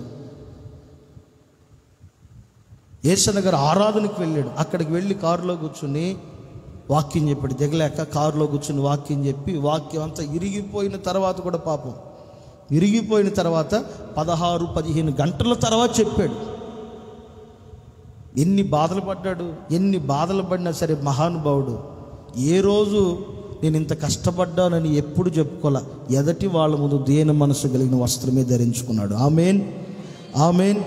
మీరు గుర్తుందా, చనిపోయే ముందు 2012వ సంవత్సరం మోహన్ సి లాదరస్ గారి ముందు మోకాళ్ళ మీద కూర్చున్నాడు యేసన్న గారు. మోహన్ సి లాదరస్ గారి ముందు, మిల్టన్ లాదరస్ గారి ముందు మోకాళ్ళ మీద కూర్చున్నాడు. ఒక సంస్థకి నాయకుడు. ఆయన నమ్ముకుని ఒక 50 లక్షల మంది వస్తే, 50 లక్షల మంది వస్తే వాళ్ళందరి మధ్యలో కూడా నేను ఎందుకు పనికిరాను అని వేరే ఒక దైవజనుడి దగ్గర ప్రార్థన కొరకు మోకరించిన మహనీయుడండి యేసన్న. మన దీనత్వం ఎలా ఉండాలి? మరి ఆయన సంస్థలో మనం ఉన్నాం, ఆయన సంఘంలో ఎదుగుతున్నాం. ఏదైనా పొరపాటు జరిగింది, ఏమైంది, తప్పు అయిపోయింది, నన్ను క్షమించమని బతిలాడు. ఎప్పుడో జరిగిన వాటిని పెట్టుకుని పరలోక రాజ్యానికి వెళ్ళకుండా ఆ చిత్తాన్ని పోగొట్టుకో మాకు దేవుని సంకల్పాన్ని. దేవుని సంకల్పం నీ మీద నుంచి, నా మీద నుంచి దూరం కాకుండా ఉండాలి అంటే మన జీవితంలో చేయవలసిన పని ఏంటంటే ఎదుటి వారి ఎడల దీనత్వాన్ని వస్త్రాన్ని ధరించుకోండి. చనిపోయే ముందు కూడా ఆయన విశాఖపట్నం ఆయన కాళ్ళు గడిగేడేశాను గారు. దీన మనసు అనేది కావాలి. నువ్వు ఎంతకాలం మందిరానికి వచ్చావు, ఎంతకాలానికి ఇచ్చావు, దేవుడు అవన్నీ పక్కన పడేస్తాడు. నువ్వెంత దీనుడిగా ఉన్నావు, ఎంత ఐక్యతతో ఉన్నావు, ఎంత కలిసిపోయావు. నువ్వు ప్రార్థన చేస్తా మర్మాలు పలకొచ్చు, వాక్యం సేవకుని కంటే ఎక్కువ తెలియవచ్చు. దైవజనుడైన పౌలు కూడా ఇలా అంటాడు కదా, కంచు వల్ల నేను మోగగలిగిన, ఏది చేయగలిగినా ప్రేమ లేకపోతే నేను వ్యర్థుణ్ణి అంటాడు. ఆ ప్రేమ ఎప్పుడు వచ్చింది? నీ లోపల దీనత్వం అనేది ఉంటే ఆ దీనత్వాన్ని బట్టి ఎదటి వాళ్ళ మీద ప్రేమ కలుగుతుంది. దేవుని మందిరానికి వచ్చి దేవుని మాటలు వింటున్న దేవుని ప్రియులారా, దీన మనసును ధరించుకోండి. దాన్ని వస్త్రాన్నిగా మీరు మీ శరీరం మీద, మీ ఆత్మలకు అలంకరించుకోండి. నా ప్రభు మిమ్మల్ని అందరినీ ఆశీర్వదించును గాక. ఒక్కసారి ఆలోచించి చూడు. నీ శత్రువు దగ్గరికి వెళ్ళి నువ్వు చేతులెత్తి దండం పెట్టి నన్ను క్షమించమని ఒక్కసారి అడుగు. నీ శత్రువు దగ్గరికి వెళ్ళి చేతులెత్తి దండం పెట్టి నన్ను క్షమించమని అడిగి చూడు. పరలోకంలో దేవుడు ఎంత సంతోషపడతాడు, దేవుడు ఎంత ఆనందిస్తాడు. విని వదిలిపెట్టద్దు ఈ మాటలు. నువ్వు నీ శత్రువుని తలుచుకుని కౌగిలించుకొని నన్ను క్షమించమని బ్రతిమిలాడి చూడు. నా దేవుడు పరలోకంలో నీ విషయమై ఆనందించునుగాక. యోహాను దేవుని కంటే ముందుగానే వచ్చాడు కదా. బాప్టిజం ఇచ్చి యోహాను గారు యేసు ప్రభు కంటే లోకానికి ముందుగానే వచ్చాడు. ఆయన కూడా ఏమీ మామూలుగా రాలేదు. ఆయన గురించి కూడా ప్రవచనాలు ఉన్నాయి. ఆయనకు కూడా కొంతమంది శిష్యులు ఉన్నారు. ఆయనకు కూడా ఎన్నో వాక్యపు నెరవేర్పులు ఉన్నాయి. అతడు అరణ్యంలో కేక వేసి తిరుగుతాడని, అనేకులను రక్షిస్తాడని ఈ యోహాను గారి గురించి కూడా ఎంతో సాక్ష్యం ఉంది. యేసు ప్రభు వారు యోహాను దగ్గరికి బాప్టిజం తీసుకోవడానికి వస్తే యోహాను గారు ఏమంటాడు? అప్పటికి ఒక మాట, మామూలు మాట కూడా మాట్లాడాల. సర్ప సంతానమా, రాబోతున్న ఉగ్రత నుంచి ఎవరు మిమ్మల్ని తప్పిస్తారు? మామూలు మాట అది. విశ్వాసులు వస్తే బాప్టిజం తీసుకోవడానికి, శాస్త్రులు పరిచయాలు వస్తే వాళ్ళని చూసి సర్ప సంతానం అంటాడు. వాళ్ళు కూడా సర్ప సంతానం అన్నాడు కదని వాళ్ళు తిరుగుబాటు చేసిన వాళ్ళు కాదు. యోహాను గారికి లోబడిపోయారు అంతే. మామూలు మాటలు మాట్లాడా. ఇప్పుడే చెట్టు వేరిన గొడ్డలు ఉంచబడి ఉంది, ఫలించని ప్రతి చెట్టు నరకబడి అగ్నిలో వేయబడును. మంచి మాటలు, పవర్ఫుల్గా మాట్లాడాడు. ఆ మాటలు కూడా ఊరికే మాట్లాడలా. అంత గొప్ప ధైర్యం కలిగిన వ్యక్తి, అంత హుందాగా ధైర్యంగా టీవీతో మాట్లాడిన వ్యక్తి యేసు ప్రభు వచ్చేపాటికి ఏం మాట్లాడుతున్నాడు? ఆయన చెప్పులు విప్పుటకైనా నేను పాత్రుని కాదు. ఆయన చెప్పులు విప్పేదానికి నేను పాత్రుని కాదు. ఆయన ఏం మామూలుడు కాదు, గొప్ప దైవజనుడు. ఆయన ప్రవచనం ద్వారా పుట్టినాడు యోహాను గారు.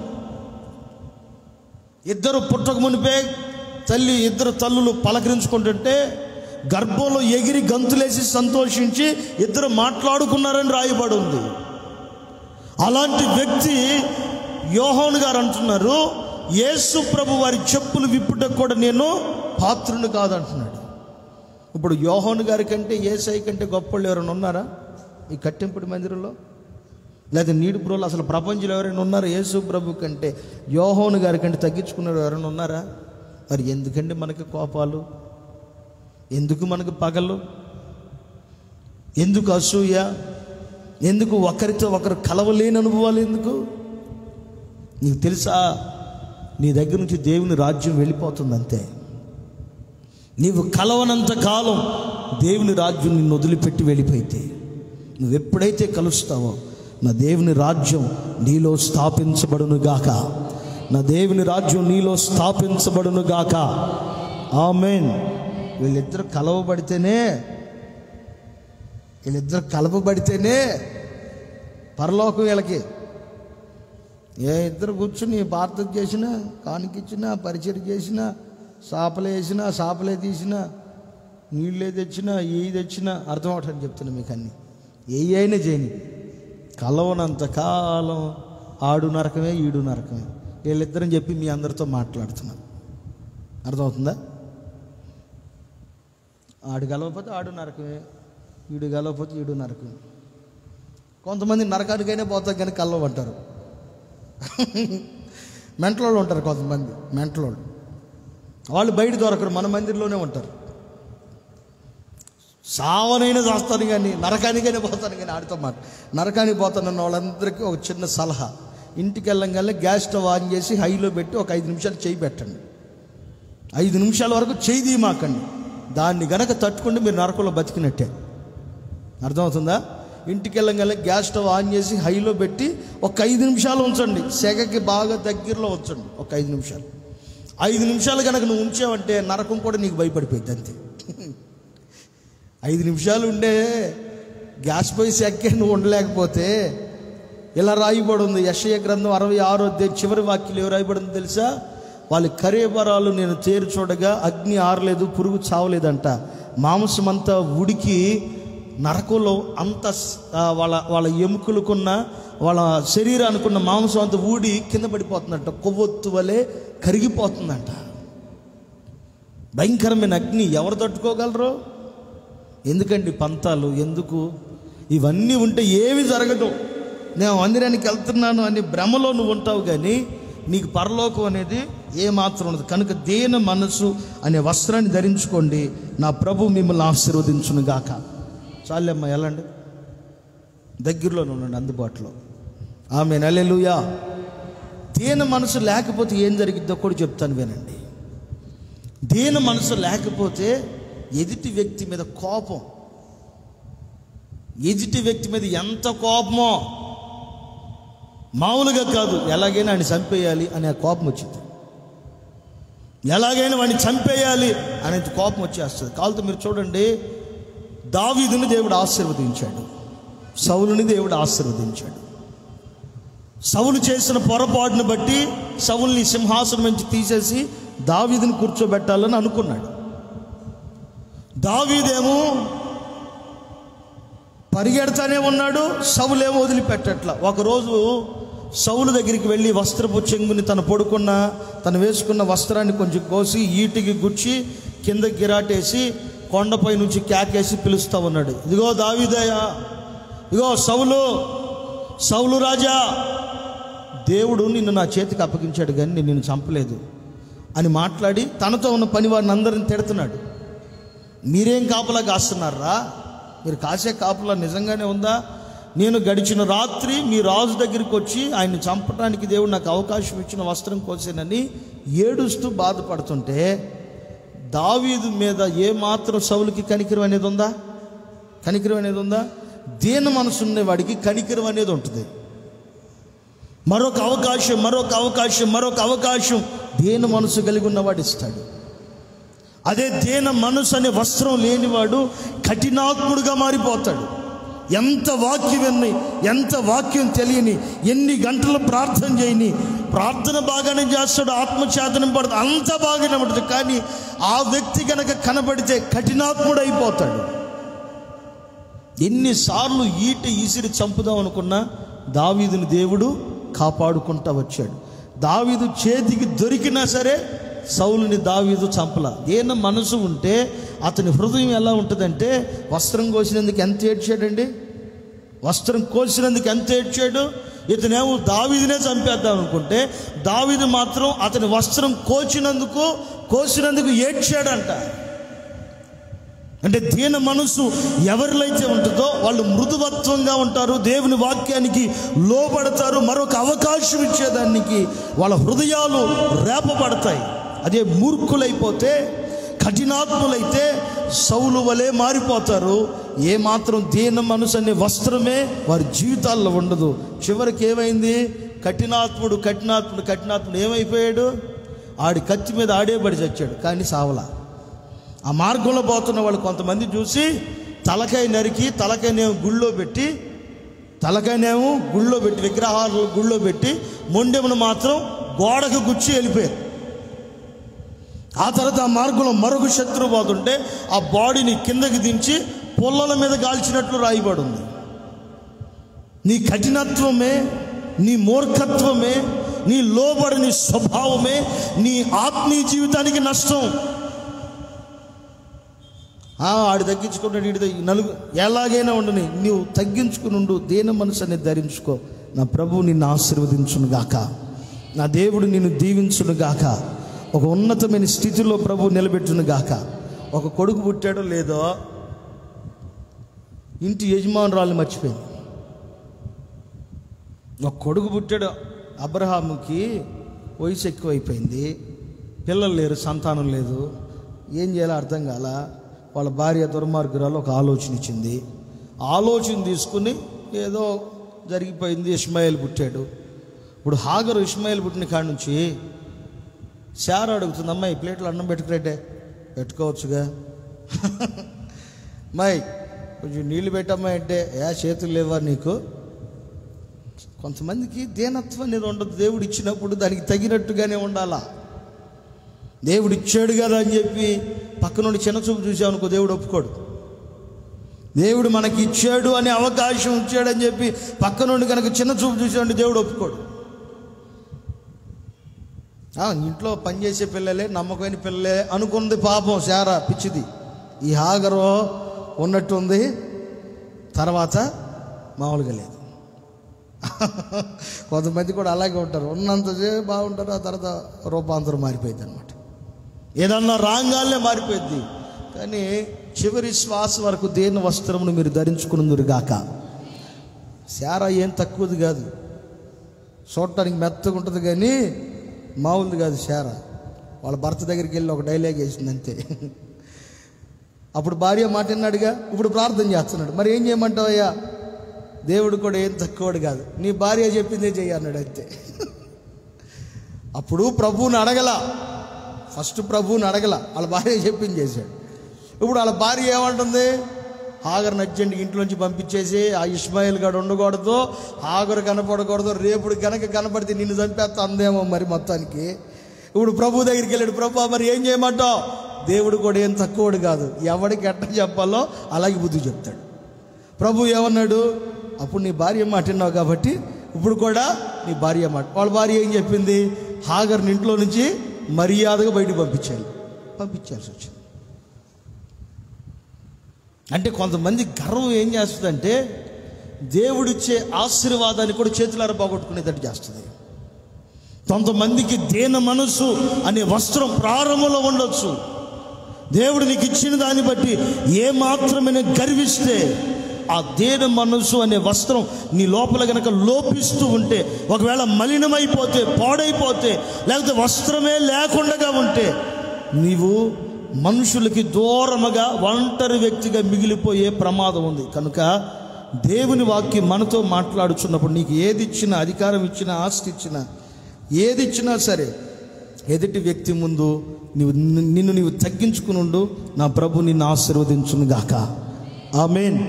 కొంతమందికి పాపం కొన్ని గర్వాలు ఉంటాయి, మామూలు కాదు. అన్నా ఈరోజు పాట భలే బాగా పాడేవన్నా, ఈరోజు పాట యమ్మ పాడేవన్నా, అడు మహేష్ నాకు సౌండ్ తగ్గించాడు, మహేష్ నాకు సౌండ్ తగ్గించాడు, అసలు లేదు ఈరోజు దుమ్ము లేచిపోయేది అనుకో. కొంతమందికి ఇలాంటి గర్వాలు ఉంటాయి. నేను పాడదాం అనుకున్నా, ఆయన సౌండ్ ఎక్కువ పెట్టి నాకు పెట్టలా.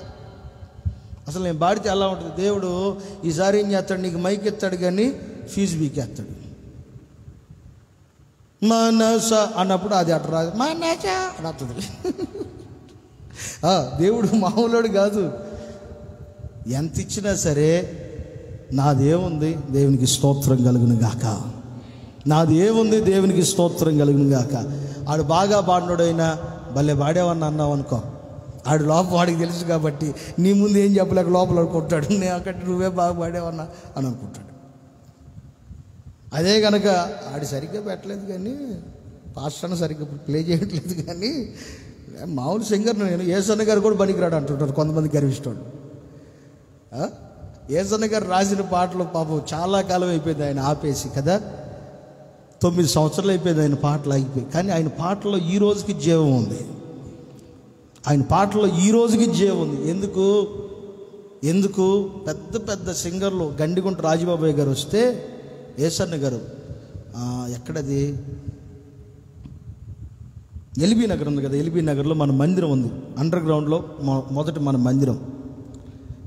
రాజబాబు గారు ఎక్కడికో వెళ్తున్నాడు పాపం. ఆ రోజు ఆయన పుట్టినరోజు. ఫ్లైట్ ఎక్కడానికి సికింద్రాబాద్ ఎయిర్పోర్ట్కి వెళ్తున్నాడు. ఏసన్న గారి వాల్ పోస్టులు కనపడితే ఎల్బీ నగర్ మందిరానికి వచ్చేసాడు. ఫ్లైట్ ఎక్కడం ఆపేసేసి ఆయన వెళ్ళాల్సిన అక్కడికి వెళ్ళకుండా ఏసన్న గారితో ప్రార్థన చేయించుకుందామని గండిగుంట రాజబాబు గారు వస్తే ఎల్బీ నగర్కి ఏసన్న గారిని అక్కడ మందిరం ఓపెనింగ్ చేయడానికి పిలిపిస్తే ఏసన్న గారు ఏం చేశాడు తెలుసా? ఆయన ఓపెన్ చేయకుండా రాజబాబు గారితో ఓపెన్ చేయించాడు ఎల్బీ నగర్ మందిరం. అంత ఓపెన్ చేయించి ఏసన్న గారు కూడా ఏమన్నా మామూలుడా? మోడుబారిన నీ జీవితాన్ని పాడితే ఎంతమంది జీవితాలు చిగురించలా? అంత మంచి గాయకుడు కూడా పాట పాడకుండా ఆ రోజు రాజబాబు గారికి మైక్ ఇచ్చి చప్పిళ్ళు కొడతా ఉన్నాడు.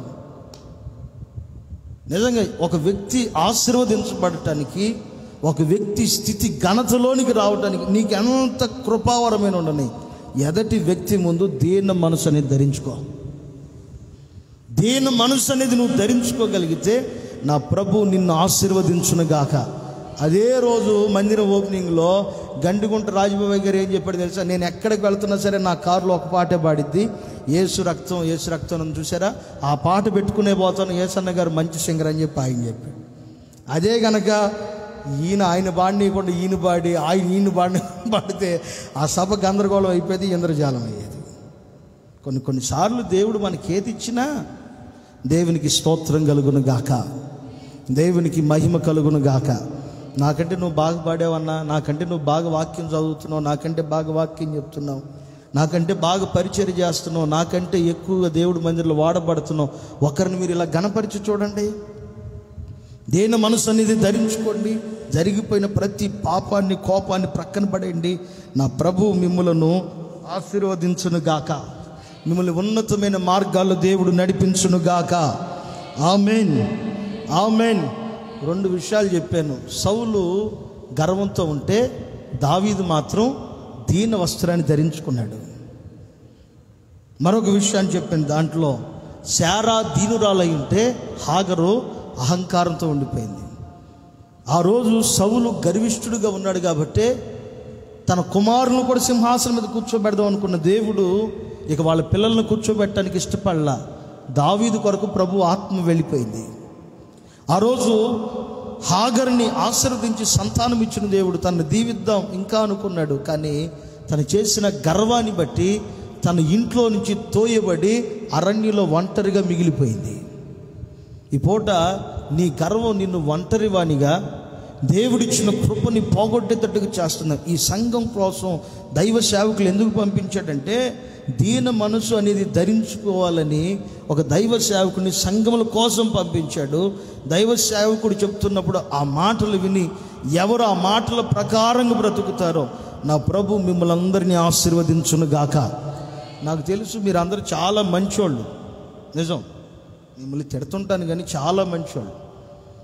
కట్టెంపుడి నీడుపురలు వచ్చిన క్రొత్తలో నేను ఒక 2-3 మెసేజ్లు చెప్పాను. ఒకటే 12 గుమ్మముల గురించి చెప్పాను, సమాధాన గుమ్మం అని. నాకు ఎంతమంది పాస్టర్లు ఫోన్ చేశారు చెప్పనా? జాన్సన్ పాస్టర్ గారు ఫోన్ చేశారు, లాజర్ అన్న ఫోన్ చేశాడు, నాకు వరకుమార్ అన్న ఫోన్ చేశాడు, సజీవ పాస్టర్ గారు ఫోన్ చేయలేదు కానీ గుడార్ల పండుగలో కలిసి చెప్పాడు, కొమ్మూరు శామ్యుల్ పాస్టర్ నాకు ఫోన్ చేసి చెప్పాడు, అన్న ఈరోజు నీడుపురుల విశ్వాసులు చాలామంది మాకు ఫోన్ చేశారన్న, పరలోకంలో సమాధాన గుమ్మం అనేది ఒకటి ఉందంట అన్న, మీరు చెప్పారంట, మేము చేసిన పొరపాట్లు క్షమించమని చాలామంది మమ్మల్ని ఫోన్ చేసి అడిగారని చెప్పారు. మీరు అంత మంచివాళ్ళు, కాకపోతే ఏదో పెట్టుకుని అలా ఉంటున్నారు కానీ మీరు అందరితో సమాధాన పడండి. ఒక దైవ సేవకుడు ఎంత సంతోషపడతాడో నా ప్రభు అంతకంటే రెట్టింపుగా మీ విషయమై సంతోషపడునుగాక. నా దేవుడు మీ విషయమై సంతోషపడునుగాక, మీ విషయమై ఆనందించునుగాక. మందిరంలో ఎవరికైనా గొడవలు ఉన్నాయా? కూర్చోండి, సమాధాన పడండి. ఏదైనా అతిశయపడి ఎవరినైనా బాధ పెట్టిన సందర్భాలు నీకు తెలుసా? ఆ విషయంలో బ్రతిమిలాడుకోండి, దేవునికి దగ్గరగా రండి. నా ప్రభు మిమ్ములను ఈ సంఘాన్ని రాబోతున్న దినాల్లో నా యేసయ్య ఆశీర్వదించునుగాక. ఆమేన్. ఇంతగా ఈ హోసన్న మినిస్ట్రీ అభివృద్ధి అవటానికి గల కారణం, యేసన్న గారి దగ్గరికి చిన్న సేవకుడు వచ్చినా ఆ చిన్న సేవకుని ఎలా చూసేవాడు తెలుసా? చిన్న సేవకుడిలా చూసేవాడు కాదు. అతని లోపల ఏముందో గుర్తుపెట్టేవాడు. 2012వ సంవత్సరం నా జీవితంలో మర్చిపోలేను, ప్రాణం ఉన్నంత వరకు మర్చిపోలేను. నా వయసు 2012కి అప్పటికి నా వయసు 26 సంవత్సరాలు 27 సంవత్సరాలు ఉంటాయి నాకు. మేరీ మెమోరీ హాల్ కడుతున్నాం గోరింట్లలో, సిమెంట్ రాళ్ళు మోస్తున్న వాడికి అందరూ ఏసన్న గారిని చూసి అప్పుడు దాకా పని చేయని వాళ్ళు అందరూ వచ్చి పని చేస్తున్నారు.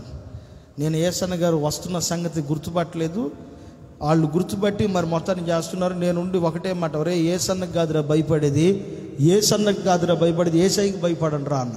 ఆయన వెనకాల వచ్చి నిలబడ్డాడు. ఏసన్న గారికి ఉన్న గొప్పతనం ఏంటంటే ఒక్కోసారి కారులో వచ్చేవాడు ఆయన, ఒక్కోసారి అప్పుడు బాతుల ఆనందాన్ని ఒక ఆయన ఉండేవాడు, ఆయనకి టీవీఎస్ బండి ఒకటి ఉండేది, ఆ బండి వేసుకుని వచ్చాడు. ఒక్కోసారి లోనాలో, ఒక్కోసారి నడుచుకుంటూ వచ్చాడు, ఒక్కోసారి ఆటోలో వచ్చేవాడు. కొన్నిసార్లు ఆయన చేసే పనులకు అసలు ఏం అర్థమయ్యేది కాదు అసలు. అలా వచ్చేవాడు, షాడనగా వచ్చి నిలబడి వెనకాల నిలబడి కళ్ళజోడు పెట్టుకుని అన్నాడు. అంతే, చూసి వెళ్ళిపోయాడు. వర్క్షాప్ జరుగుతుంది, డిసెంబర్ నెలలో జరిగింది అది. డిసెంబర్ నెలలో 19వ తేదీన అనుకుంటా గవర్నమెంట్లోకి వచ్చాడు. వర్క్షాప్ జరుగుతుంది, కొత్త పాట రాస్తున్నారు. పైకి వెళ్ళాడు, మళ్ళా పని చేస్తున్నాం, ఆ టాపిక్ పని చేస్తున్నాను, నేను కడతా ఉన్నాం. దేవుడు ఏసన్న గారికి ఇచ్చిన జ్ఞానం మామూలు జ్ఞానం కాదు అసలు. ఎంత మంచోడు అంటే ఏసన్న, ఆయన లాంటి మంచి మనిషికి భూమి మీద పుట్టడు కూడా, అంత మంచోడు ఏసన్న. నాకు 26 సంవత్సరాలు ఏమో, అప్పుడు 26, 27 ఉంటాయి. అప్పుడు ఏసన్న గారు నన్ను పిలిచి, ఏ ఊరు రా నీదని అడిగాడు. నాది గన్నవరం అన్నా అని అడిగాడు. గన్నవరం, ఎవరబ్బాయి? యశ్వి వాళ్ళ అబ్బాయి నాన్న. నేను, ఎప్పుడొచ్చారు నువ్వు సేవకి అన్న? 3 సంవత్సరాలు దాటిందన్నా. ఎందుకు వచ్చావు నువ్వు గవర్నమెంట్లకి, ఏం తీసావు అని అడిగాడు. ఏం చేయలేదన్నా, నన్ను విజయవాడకి వెళ్ళమన్నారు. విజయవాడ విజయవాడ నుంచి మా ఇల్లు దగ్గరే అన్న, 18 కిలోమీటర్లు. మా అమ్మోళ్ళు ప్రతి హోల్ నైట్కి వస్తారు, ఏది జరిగినా సరే త్వరగా వస్తుంటారు. మళ్ళీ నా మైండ్ మారిపోయింది అన్న, నేను అక్కడ బాగున్నాను అని చెప్పాను. అక్కడ బాగున్నాను చెప్తే మీరు ఉండమన్నారు కదా అని అంటే, అవును కదా అని చెప్పి నేను ఎక్కడ పంపించలేదు. 23వ తేదీని చెప్పారు. సర్లే, అబ్రహాం పాస్టర్ గారికి వెళ్ళిపోయేటప్పుడు చెప్పాడంట, ఇక వాడు శామ్యుల్ ఉన్నాడు చూడు, గన్నవరం నుంచి వచ్చాడు, వాడిని అద్దంకి సెంటర్ పాస్టర్గా పంపించు. 24వ తేదీన నేను బయటికి వెళ్ళి, ఇక న్యూ ఇయర్ ఉంటుంది కదా, ఈ చెట్లన్నీ నరికేదానికి కత్తి తీసుకుని పోతా, నరుక్కుంటూ సరదాగా పోతా ఉన్నాం మేమంతా. పెద్ద ఆయన కారు అటు నుంచి రమ్మని చెప్పి నడుచుకుంటూ వస్తున్నాడు. ఆయన, ఏంట్రా నువ్వు ఇక్కడే ఉన్నావు? ఎక్కడ ఉండక ఇంకేడ ఉండమంటారు, ఎందుకంటే చిన్నప్పటి నుంచి ఆయన దగ్గర ఉన్నోడిని నేను. నాయన అని చెప్పి దగ్గరికి పోతే మా అమ్మగారిని మా నాన్నగారిని అందరినీ కౌగిలించుకుని ప్రార్థన చేసేవాడు ఏసన్న గారు. ఇక్కడే కదన్నా మరి ఉండేది, ఎక్కడికి వెళ్ళమంటారు ఏంటంటే, రే నువ్వు సెంటర్ పాస్టర్ ఇక్కడ ఎందుకున్నావురా? ఏసన్నకు ఉన్న గొప్ప మనసు ఏంటంటే, చిన్న సేవకుడిలా చూడ్డు ఆయన. వీడు చిన్నోడే వీడు అని చూడ్డు, ఆడి లోపల ఏముందో అనే సంగతిని గుర్తుపడతాడు ఏసన్న. వీడు బాగా వాక్యం చెప్తున్నాడంటే ఒక మంచి సంఘానికి, పెద్ద సంఘాన్ని పంపించి ఆడిని వాడుకుంటాడు. ఎందుకంటే సంఘం క్షేమాభివృద్ధి చెందేదానికి అలా వాడుకునేవాడు. 2012 నా జీవితంలో మర్చిపోలేను. అబ్రహాం పాస్టర్ గారిని పిలిచాడు, ఏంటి ఇంకా పంపించలేదంటే, అన్న మీతో ప్రార్థన చేద్దామని. 24వ తేదీ డిసెంబర్ ప్రార్థన చేశారు, నన్ను పంపించారు. 25 క్రిస్మస్ అయిపోయింది. ఆ తర్వాత న్యూ ఇయర్ వచ్చేటప్పటికి ఉన్న 4 బ్రాంచీలు అందరూ అద్దంకి రావాలి. నేను చిన్నోడిని, నాకేం అర్థం కావట్లా. గవర్నమెంట్ నుంచి ఎవరొకళ్ళు వస్తారులేని అనుకున్నా. కానీ అబ్రహాం అని అడిగారంట, అద్దంకి ఎవరన్నా పంపిద్దామని అంటే, వాడి సెంటర్ పాస్టర్ అన్నాడంట. వాడి సెంటర్ పాస్టర్ రా, వాడి దగ్గర పంపించాల్సిన అవసరం లేదు. రాజు పాస్టర్ గారు, వెస్లీ పాస్టర్ గారు కూడా అక్కడికి ఎవరన్నా పంపిద్దామంటే అవసరం లేదు, వాడి సెంటర్ పాస్టర్. చిన్న వ్యక్తిలో కూడా ఆయన గొప్ప సేవను చూసే గొప్ప గుణం కలిగిన ఏసన్న. అక్కడ పంపించారు. కొత్త సంవత్సర ఆరాధన జరిగింది. నేను దశంభాగాలన్నీ తీసుకుని ఏసన్న గారి దగ్గరికి వెళ్ళాను. జనవరి సేవకులు కూటానికి ఏసన్న గారి దగ్గరికి వెళ్ళాను తీసుకుని. మొత్తం ఒకే ఒక్క మాట చెప్పాడు ఏసన్న గారు, కానుకిచ్చాను. బాగా జరిగిందంటే బాగా జరిగింది. రే ప్రాణం ఉన్నంత వరకు సేవ చేయరా అన్నాడు, అంతే. ఇంకేమీ మాట్లాడలే. కొన్నిసార్లు తలుచుకుంటే అసలు నేను అప్పుడప్పుడు రూమ్లో నుంచి బయటికి రాను. అందుకే చాలు జీవితానికి ఒక్క కవర్ ఇస్తే చాలు ఏసన్న గారికి అనుకున్నా. ఆయన చనిపోయేలోపు 6 కవర్లు ఇచ్చా ఏసన్న గారికి దశంభాగం. నా కవరు, నా కింద ఉన్న బ్రాంచీ సంఘాల కవర్లన్నిటిని ఇచ్చాను. చనిపోయేదాకా సేవ చేయరా, నీ వాక్యం నేను విన్నాను రా, చాలా బాగా చెప్పేవరా అన్నాడు. చాలు, ఇంకేం కావాలి? తండ్రి ముందు కొడుకు ఎదుగుతుంటే ఇంకా దానికంటే ఆశీర్వాదం ఏంటి? యేసన్న గారు నేను విన్నాను రా, నేను చూశాను, చాలు అన్నాడు. అంతే. ప్రతి మనిషిలో యేసన్న గారు చూసే, బయట సేవకులు వచ్చినా సరే వాళ్ళతో ప్రార్థన చేయించుకుని వాళ్ళకి కానుకిచ్చేవాడు యేసన్న. అంత దీనుడిగా ఉన్నాడు కాబట్టి ఈ సంస్థని దేవుడు ఇంత గొప్ప స్థాయిలో ఉంచాడు. ఆమేన్. భారతదేశంలో తెలుగు 2 రాష్ట్రాలలో ఉన్నతమైన సేవ, క్రమం కలిగిన సేవ ఏదన్నా ఉన్నాయంటే 2 గుర్తు వస్తాయి. ఒకటి పెంతుకోస్తు ప్రార్థన మందిరం, రెండోది హోసన్నా ప్రార్థన మందిరం. క్రమంగా భక్తిగా పద్ధతిగా ఉండే మందిరాలు ఏదైనా ఉందంటే పెంతుకోస్తు ప్రార్థన మందిరం మొదటి స్థానంలో ఉంటుంది. రెండో స్థానం హోసన్న మందిరం. ఎందుకంటే అక్కడ ప్రతిదానికి క్రమం ఉంటుంది, ప్రతిదానికి క్రమశిక్షణ ఉంటుంది. ఇక్కడ కూడా ఉంటుంది, కాకపోతే కొంచెం తక్కువ అక్కడ మీద ఇక్కడ. ఎందుకంటే అలా పెడితే చాలామంది స్తోత్రం అయిపోయారు. అందుకనే కొంచెం యేసన్న గారు కొంచెం మార్చి ఈ సేవను ఇలా కొనసాగిస్తా ఆయన ఈ లోకాన్ని వదిలిపెట్టి వెళ్ళిపోయాడు. ఆయన దీనుడుగా ఈ భూమి మీద బ్రతికినంత కాలం దేవుని సేవ చేశాడు. ఆయన సంఘంలో, ఆయన సంస్థలో మనం ఉన్నాం. మనం అందరం కూడా ఎదుటి వ్యక్తి ఎడల దీనులుగా బ్రతుకుదుము గాక, దీనులుగా బ్రతుకుదుము గాక. ఒకవేళ గర్వించావా కృపను పోగొట్టుకుంటావు. ఒకవేళ గర్వించావా ఆ రోజు సౌలుకి ఏ పరిస్థితి అయితే వచ్చిందో ఆ పరిస్థితి రాక మునిపే నువ్వు జాగ్రత్త పడి అందరితో సమాధాన పడి చూడు. నా ప్రభువు నిన్ను ఆశీర్వదించును గాక. దేన మనసు అనే వస్త్రం ఉంటే నువ్వు ఎక్కడికి వెళ్తావంటే పరలోకానికి వెళ్ళిపోతావు. ఆ వస్త్రాన్ని యేసయ్య నీకు నాకు మనందరికీ అనుగ్రహించును గాక. దయచేసి అందరూ మోకరించిన చిన్న ప్రార్థన చేసుకుందాం. దయచేసి అందరూ మోకరించండి, చిన్న ప్రార్థన చేసుకుందాం.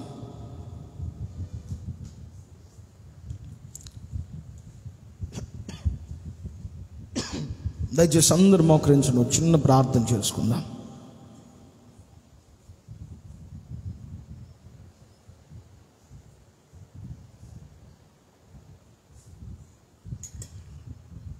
సంఘముల కోసం యేసయ్యే తన దూతల్ని పంపించాడు. సంఘముల కోసం యేసు తన దూతలను పంపించాడు. ఒక చిన్న తీర్మానానికి రండి, మనసారా ఒక చిన్న తీర్మానానికి రండి. ఎందుకు? సంఘం ఎలా ఉన్నది అలా కాదు కావాల్సింది. సంఘంలో దీనత్వం ఉండాలి, సంఘంలో సమాధానం ఉండాలి, ఎదుటి వారి ఎడల దీనులుగా ఉండాలి, ఎదుటి వారి ఎడల దీనులుగా ఉండాలి. అలా ఉన్నప్పుడే కదా నీ వస్త్రం, దీన మనసు అనే వస్త్రం నీవు ధరించుకున్నప్పుడే కదా పరలోకానికి ఆ గుమ్మముల గుండా వెళ్ళగలవు. ఒక చిన్న తీర్మానానికి రండి, నేను మీ కొరకు ప్రార్థన చేయబోతున్నాను. మహాగణుడా, పూజార్హుడా, మీకు స్తోత్రం. ఈ ఆరాధన ఇంతవరకు మీరు ఆశీర్వాదకరంగా జరిగించారు. మీ ఆలోచన ఉన్న బిడ్డల్ని మీరు తోడుకుని వచ్చారు. అందుని బట్టి స్తోత్రం ప్రభువా, మీకు స్తోత్రం. ఆరాధనని మర్యాదగా, క్రమముగా, ఘనముగా జరిగించినందుకే స్తుతి చెల్లిస్తున్నాం ప్రభువా, మీకు స్తోత్రం నాయన. యేసయ్యా మీకు వందనాలు. సంఘముల కోసం యేసు అని మీరు మీ దూతను పంపించి అనేక విషయాలను బయలుపరిచి మమ్ములను ప్రభువా అపవిత్రులుగాను అన్యాయస్తులుగా చూడక పరిశుద్ధులుగా నీతిమంతులుగా చూడాలని, అలాంటి వారిదే పరలోక రాజ్యమని, ఎవరైతే తమ వస్త్రములు ఉతుక్కుంటారో వారే పరలోక రాజ్యానికి చేర్చబడతారని మాట్లాడారు. పరలోక రాజ్యానికి మమ్మల్ని తీసుకుని వెళ్ళేది దీన మనస్సు అనే వస్త్రం అని. ఈ దీన మనస్సు అనే వస్త్రం ప్రతి ఒక్కరు ధరించుకోవాలని మీరు మాట్లాడారు. ఈ మాటలన్నీ మా వినికిల్లో స్థిరపరచండి. దూరాన, సమీపాన, మైక్ యంత్రం ద్వారా ఎందరైతే విన్నారో, లైవ్ ద్వారా ఎంతమంది వీక్షిస్తున్నారో ప్రతి బిడ్డని యేసు నామములో మీరు ఆశీర్వదించుదురుగాక, యేసు నామములో మీరు ఆశీర్వదించుదురుగాక. మీరు అక్కడ కొరకు సిద్ధపరచండి. వారమంతా చేయించిన చేతి పనులు, వ్యాపారాలు, ఉద్యోగాల్లో, కూలి పని, వ్యవసాయం, పాడి పంట, ప్రతి రంగంలో మీ బిడ్డలకి మీరు తోడై ఉండి కాపాడమని నజరేయుడగు యేసు పరిశుద్ధ నామములో అడిగి వేడుకొనుచున్నాము తండ్రి. ఆమేన్, ఆమేన్.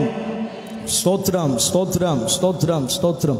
మన తండ్రి అయిన దేవుని ప్రేమయు, యేసు క్రీస్తు వారి కృపయు, పరిశుద్ధాత్మదేవుని సహవాసం నిత్యము సగల కొడి పరిశుద్ధులకు దూరాన సమీపాన లైవ్ ద్వారా వీక్షిస్తున్న ప్రతి బిడ్డలకి దీన మనసు అనే వస్త్రం అలంకరించబడి ప్రభు రాకడ కొరకు మనం అందరం సిద్ధపరచబడుదుము గాక. ఆమేన్, ఆమేన్, హల్లెలూయా. శబ్దం గట్టిగా హల్లెలూయా, హల్లెలూయా. అందరికీ వందనాలు.